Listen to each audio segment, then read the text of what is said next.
Hello, मी रोहिणी तुमचं सगळ्यांचं खूप खूप स्वागत करते. मी आज नवीन रेसिपी बनवणार आहे. चला सुरुवात करू. मी इथं बटाटे उकडून घेतले 3 शिट्ट्या लावून घेतले आणि त्याचे वरचे साल काढून किसून घेणार आहे. ह्या पद्धतीने मी सगळं बारीक करून किसून घेणार आहे. किसून घेतलेलं आहे ह्या पद्धतीने. आणि इथं घेतलेलं आहे मी मिक्सरचं भांडं. त्याच्यानंतर आलं, लसूण, मिरची असे ह्या पद्धतीने मी सगळं घालून बारीक करून घेणार आहे. असं मिक्सरमध्ये मी बारीक करून घेणार आहे. पाणी न घालता करायचे.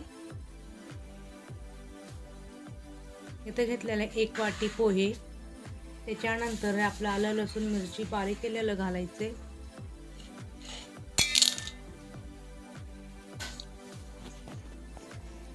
त्याच्यानंतर बटाटा आपण जे किसून घेतलेलं ना, उकडून किसून घेतलेलं ह्याच्यामध्ये मिक्स करायचंय. त्याच्यानंतर कोथिंबीर जास्त घ्या. स्वच्छ धुवून चिरून घेतलेला आहे. चवीपुरतं मीठ.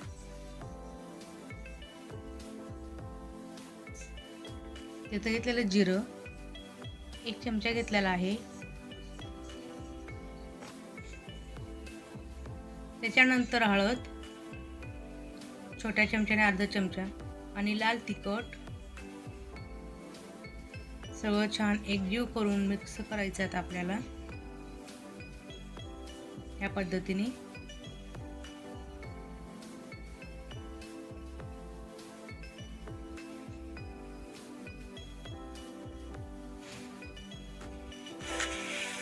इथं मी बेसन घेणार आहे 4 ते 5 चमचे. त्याच्यानंतर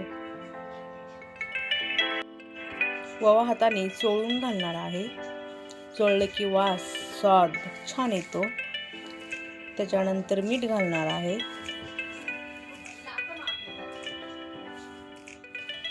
चवीपुरतं मीठ घालायचं आणि थोडं थोडं पाणी घालून छान सारण बनवून घ्यायचं आहे आपल्याला. इथं असे ह्या पद्धतीने सारण बनवून घ्यायचं.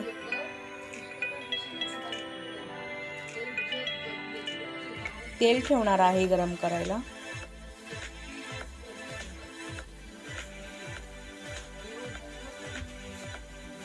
इथं मी वडे बनवण्यासाठी आकार करून घेणार आहे गोल गोल. तुम्हाला पाहिजे तसा आकार करू शकता ताईंनो.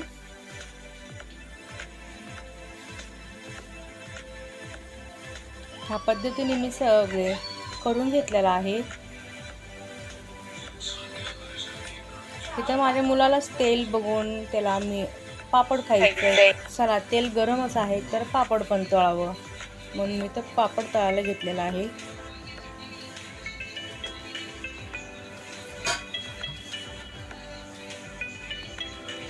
बारीक गॅसवर पापड खरंच खूप छान तळलं जातं.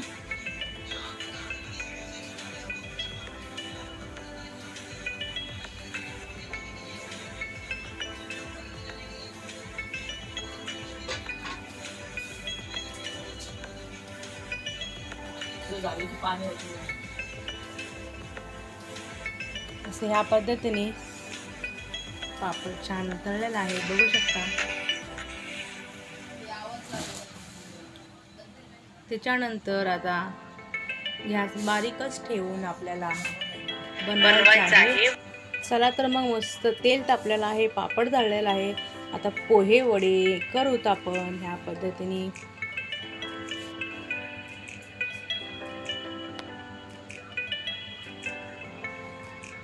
गॅस बारीकच ठेवायचं, मोठं ठेवायचं नाही. यायला मध्य ह्याच्यावर छान तळून घ्यायचे.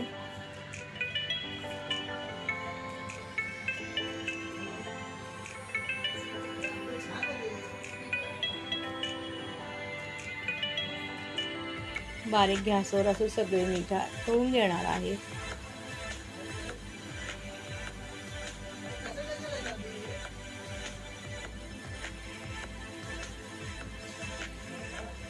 उन्हाळा सुट्टी लागल्या मुलांना खरंच काहीतरी खावं असं वाटतं. तर 4च्या टायमिंगला मी केलेले होते. आवडलं तर लाईक, शेअर, सबस्क्राईब करा तुमच्या रोहिणीताईला छान छान कमेंट करत जावा. पोहे वडे कसे वाटतात नक्कीच मला कमेंट करा. पूर्ण व्हिडिओ बघितल्याबद्दल धन्यवाद.